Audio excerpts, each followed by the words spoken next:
Il ne fut pas un grand lettré, mais il a changé le destin de l'Europe. Son nom, Charlemagne. Et son histoire commence au cœur d'un monde en guerre. Charlemagne naît en 742 dans la famille des Carolingiens. Son père, Pépin le Bref, est roi des Francs. Très jeune, il apprend à monter à cheval, à commander et à combattre.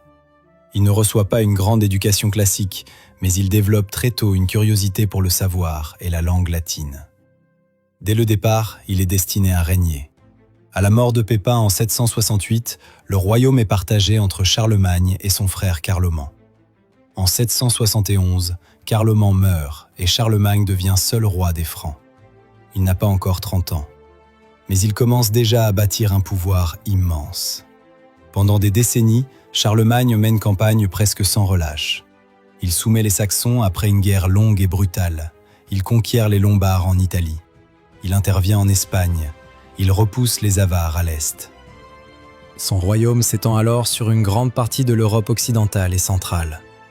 Le 25 décembre 800, à Rome, le pape Léon III couronne Charlemagne empereur. Ce geste marque un tournant historique. Pour la première fois depuis la chute de l'Empire romain d'Occident, un souverain domine un espace aussi vaste. Charlemagne devient une figure centrale de l'histoire européenne.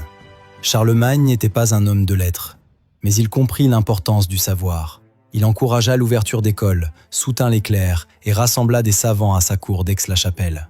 Son règne est souvent associé à ce qu'on appelle la Renaissance carolingienne, un temps où l'on tente de remettre la culture, l'enseignement et l'écriture au centre du pouvoir.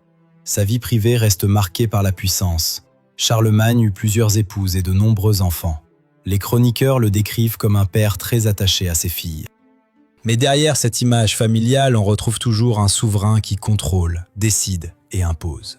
Charlemagne meurt en 814 à Aix-la-Chapelle, à l'âge de 72 ans. Après sa mort, son empire est rapidement partagé et fragilisé. Mais son héritage ne disparaît pas. Il reste dans l'idée d'une Europe unie, dans les structures du pouvoir et dans la mémoire collective.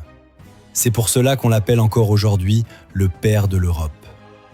Il ne fut pas parfait. Il ne fut pas un homme moderne, mais il a laissé une empreinte immense sur l'histoire du continent. Charlemagne, le roi qui a transformé la guerre en empire et l'empire en héritage.